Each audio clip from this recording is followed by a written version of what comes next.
ဒီကနေ့မှာကျွန်တော်တို့လာမေးကြတယ်ဖဲလက်ကျွေးရမလားဘာကျွေးရမလဲဆိုတာတွေကိုကျွန်တော်ပြောပြပေးချင်ပါတယ်အခုကချက်တူတွေပေါက်စာလေးတွေကနည်းနည်းအရွယ်ရောက်ပြီးဖြစ်တဲ့အတွက်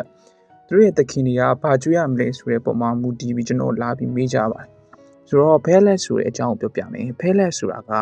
ကျွန်တော်တို့ချက်တူတွေရဲ့လိုအပ်တဲ့အာဟာရတွေကိုစုံလင်အောင်လုပ်ထားပြီးတော့အလွယ်တကူကျွေးလို့ရတဲ့အစာကြောက်ပဲဆိုတော့ကျွေးရမလားဆိုရင်ကိုပြန်ပေးရမှာကိုပြန်ပေးရမယ့်ဟာကကိုငှက်အတွက်လိုအပ်တဲ့အာဟာရအစာတွေကိုစုံလင်အောင်ကျွေးနိုင်လားဂရုတစိုက်နဲ့ကျွေးနိုင်လားစီစဉ်နိုင်ရဲ့လားဆိုတော့မှမူတည်ပြီးတော့ဖဲလက်ကျွေးရမယ်မကျွေးရဘူးဆိုတာကွဲပြားသွားလိမ့်မယ်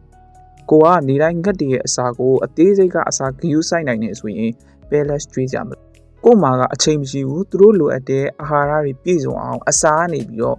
ကိုမကျွေးနိုင်ဘူးမလုပ်ပေးနိုင်ဘူးဖန်တီးမပေးနိုင်ဘူးဆိုရင်တော့ဖဲလက်ကျွေးရမယ်ဖဲလက်လည်းမကျွေးနိုင်ဘူးရိုး fresh food တွေကိုလည်းစုံလင်အောင်မကျွေးနိုင်ဘူးဆိုရင်တော့ငှက်ကအသက်တော့ရှင်းပါပါဒါပေမဲ့အာဟာရမပြည့်စုံတော့သူ့ရဲ့ကျန်းမာရေးအမွှေးအတောင်စတွေကအချိန်တစ်ခုရောက်လာပြီဆိုရင်ပြဿနာရှိနိုင်ပါတယ်ဒီကနေ့ခေတ်မှာတော့ကျွန်တော်တို့သိချင်တဲ့အရာကို AI ကိုမေးကြတာများပါတယ် AI ကဖြေတဲ့အဖြေအများစုက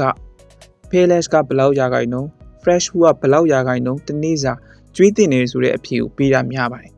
သူ့ရဲ့အဖြေအများစုက Payless ကိုဦးစားပေးပြီးကျွေးခိုင်းတဲ့အဖြေတွေပါပဲဒီအဖြေတွေကငှက်တွေကိုချမ်းနဲ့တားပေါက်ပြီးရောင်းတဲ့ငှက်ချံအကြီးတွေရဲ့အဖြေတွေကိုအခြေခံတာပါတပိုင်းတနိုင်မွေးတဲ့သူတွေအတွက်ကတော့ Payless ဆိုတာကိုကျွေးဖို့မလိုအောင်ကိုအစာကိုဂရုစိုက်တင်ပါတယ် Payless ရဲ့ဈေးနှုန်းကလည်းမသေးပါဘူးဆိုတော့ဈေးနှုန်းမသေးတဲ့ဟာကိုကျွေးမလား fresh food ကိုကျွေးမလားဆိုရင်ကျွန်တော်ကတော့ fresh food ကိုပဲကျွေးပါတယ်မြန်မာမျိုးရင်းမွေးတဲ့သူတွေဆိုရင်တေချာမှတ်ထားပါကျွန်တော်တို့နိုင်ငံမှာရှိတဲ့အစာနဲ့တင်ကျွန်တော်တို့ငှက်တွေကိုလုံလောက်အောင်ကျွေးလို့ရပါတယ်နောက်တစ်ခုကတဘာဝတောရိုင်းထဲမှာ pellets မရှိပါဘူးကျွန်တော်ကတော့ဒီကနေ့ချိန်ထိကျွန်တော်အိမ်ကငှက်တွေကိုကျွန်တော် pellets မကျွေးပါဘူးရိုးအစာနဲ့ပဲကျွန်တော်လုံလောက်အောင်ကျွေးပါတယ်